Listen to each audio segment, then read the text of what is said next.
প্ৰথমতে মই মোৰ চেনেলৰ অন্য এটা নতুন ভিডিঅ'লৈ আপোনালোকক স্বাগতম জনালোঁ।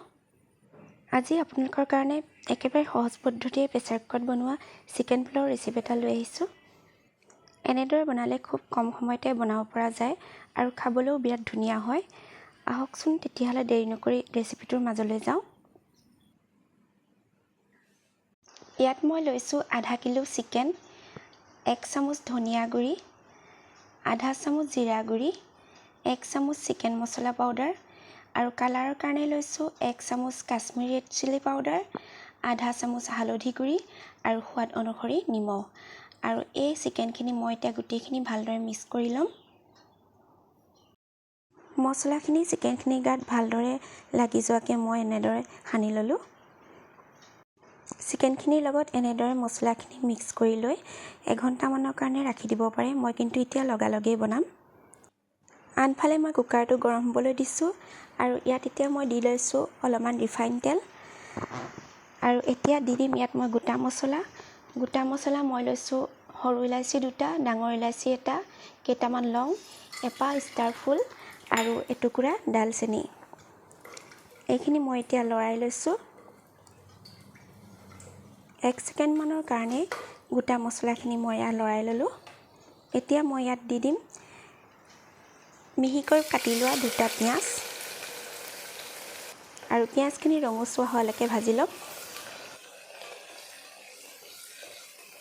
মিডিয়াম ফ্লেমতে মই পিঁয়াজখিনি ৰঙচুৱা হোৱালৈকে ভাজি ল'লোঁ। এতিয়া মই ইয়াত দি দিছোঁ আদা নহৰু পেষ্ট। মই ইয়াত ডাঙৰ চামুচেৰে 1 চামুচ আদা নহৰু দিছোঁ। আদা নহৰু কেঁচা গোন্ধটো যোৱালৈকে মই এতিয়া ভাজি ল'ম।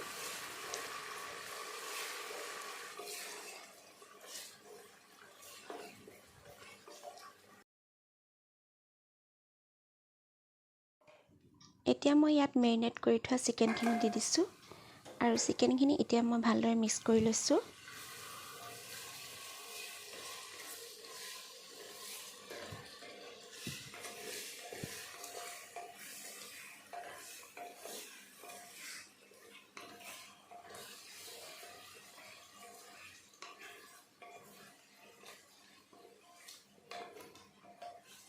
গেছৰ ফ্লেমটো হাই কৰি মই এতিয়া 10 মিনিটমানৰ কাৰণে চিকেনখিনি ফ্ৰাই কৰি ল'ম।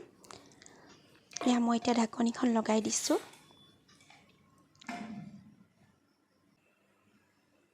10 মিনিটৰ পিছত মই ইয়াৰ ঢাকনিখন আঁতৰাই লৈছোঁ আৰু এইখিনি এতিয়া মই এবাৰ লৰাই লৈছোঁ।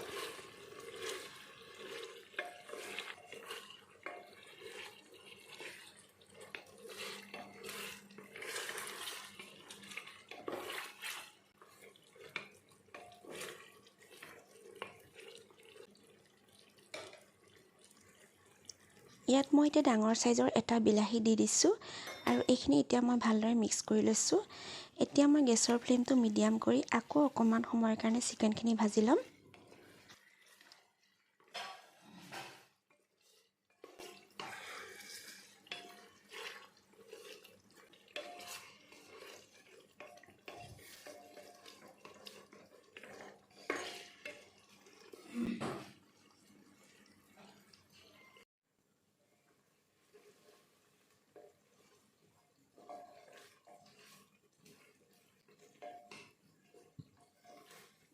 চিকেনখিনি 10 মিনিটমান ফ্ৰাই কৰাৰ পাছত বিলাহীখিনি খুব ধুনীয়াকৈ গলি গৈছে।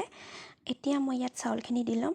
মই বাচমতি চাউল 1.5 বাটি লৈছোঁ আৰু চাউলখিনি মই ভালদৰে ধুই লৈছিলোঁ আৰু এই চাউলখিনি মই তিয়াই থোৱা নাই।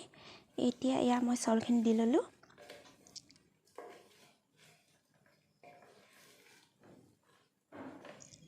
চাউলখিনি এবাৰ মই মিক্স কৰি লৈছোঁ আৰু যিটো বাটিৰে মই চাউল লৈছিলোঁ সেই একেটা বাটিৰে মই পানী 2.5 বাটি দিছোঁ।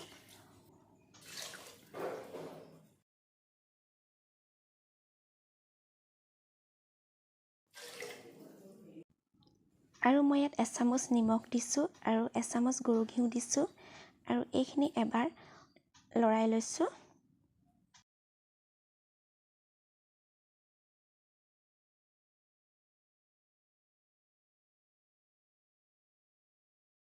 আৰু মই এতিয়া গেছৰ ফ্লেমটো হাই কৰি কুকাৰৰ ঢাকনিখন লগাই দিছোঁ আৰু এটা চিটি মাৰিবলৈ দিম।